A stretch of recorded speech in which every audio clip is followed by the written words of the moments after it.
This is English shorthand dictation from Kailash Chandra magazine. Transcription number 2. Ready? Start.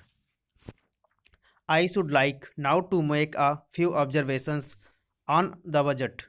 This budget marks a turning point in the history of our country.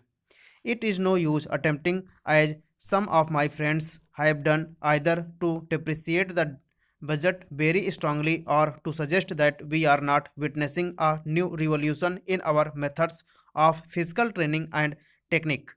I want it to be quite clearly pointed out to my friends that we are now facing the lean years of Indian finance. Hitherto, we had revenue surpluses which were a form of public saving and which were meant to be utilized for capital development. Hereafter, this form of revenue surplus would not be available.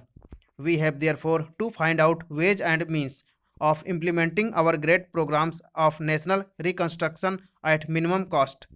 My point is that the deficit on revenue account would be of the order of about rupees 19 to 20 crores.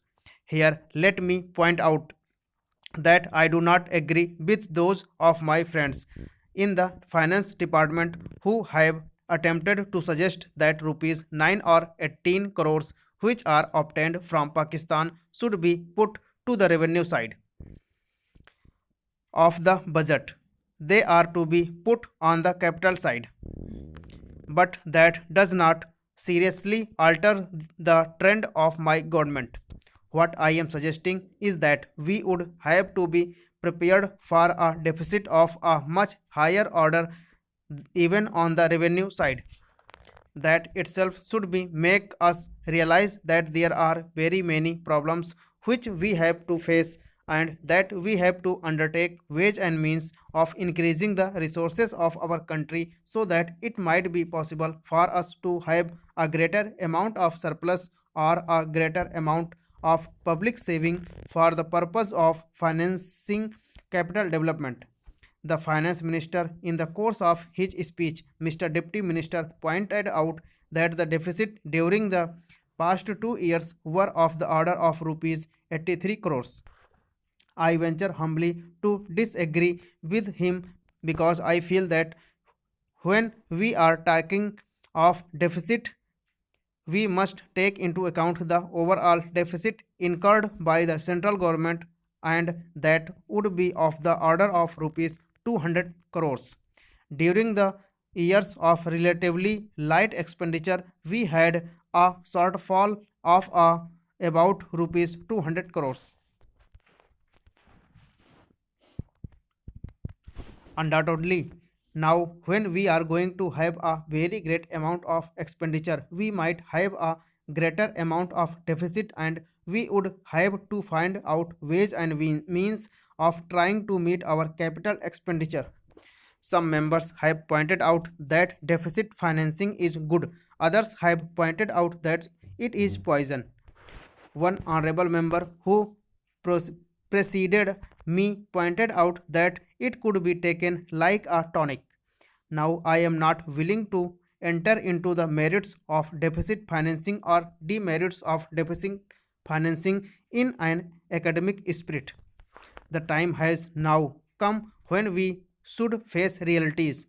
I do suggest that we have to indulge in deficit financing because without indulging in deficit financing, it would not be possible for us to indulge in capital expenditure on such a large scale.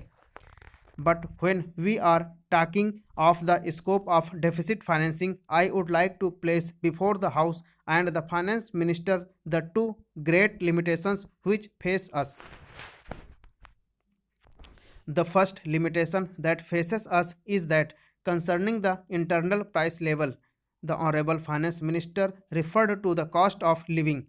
He said that he was going to keep a watch over the cost of living so that it may not be shoot up within a short period and make a mess of the plans of capital development. But there is another limitation which has also to be borne in mind, a limitation which has not received as much notice as it should have done in all the discussions that have taken place on deficit financing. That limitation is the external limitation or the limitation which arises on account of our balance of payments position. I think this is as important, Mr. Deputy Speaker, as the internal price level, and I should like to elaborate that particular point a bit more because I feel that a time will shortly arrive when we might have either to reconsider our policy or might even to have to leave the Sterling Club of which we are a member. The second serious limitation is as serious as the first. That would be the consequences of deficit financing on our balance of payments. The finance minister in his budget speech points out that so far as the balance of payments position is concerned, they have now, whether it is by accident or design, a favorable balance and they have contributed about rupees 63 crores to the dollar pool during the past 6 months.